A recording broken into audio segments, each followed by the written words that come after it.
Les motivations concernent principalement la rationalisation des ressources de l'État.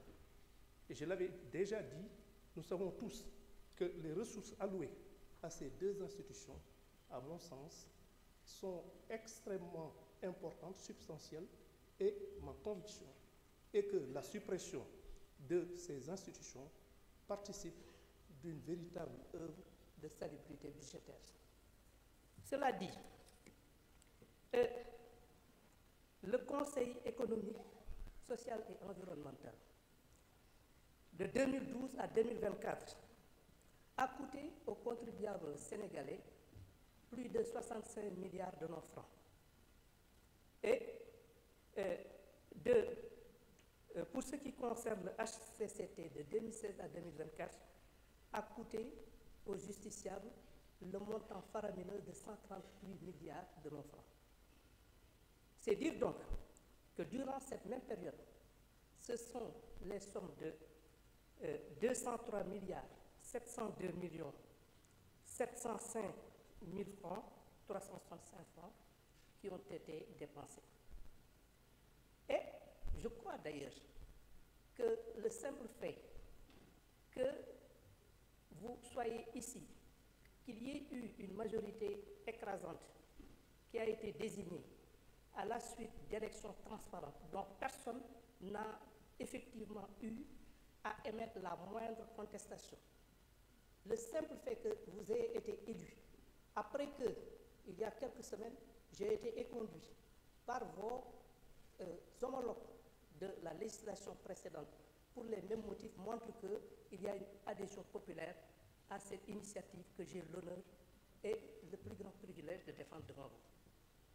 Cela dit, il y a eu un certain nombre, on a parlé de rationalisation. Évidemment, dans l'exposé des motifs, il a été bien dit que les ressources ainsi libérées seront redéployées. Et la couleur a déjà été donnée dans le cadre du renforcement du nombre d'enseignants pour une meilleure prise en compte de notre éducation nationale, de l'éducation nationale, de l'éducation de nos enfants. Et il est vrai qu'ici, les secteurs qui pourraient bénéficier des retombées financières, des sommes colossales ainsi libérées, sont multiples et il appartiendra au gouvernement de les identifier et d'y affecter les ressources ainsi libérées.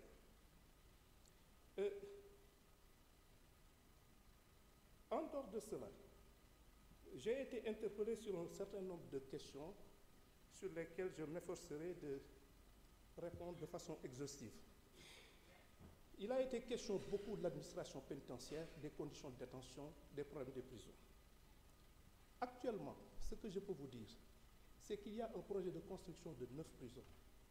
J'ai l'habitude de le dire en tant que militant des droits de l'homme, que quand une société qui se veut démocratique se permet d'envoyer certains d'entre ses membres pour des raisons tout à fait justifiées en prison, je crois que la moindre de ses responsabilités est justement de devoir organiser des conditions décentes pour les accueillir dans un environnement qui préserve leur dignité.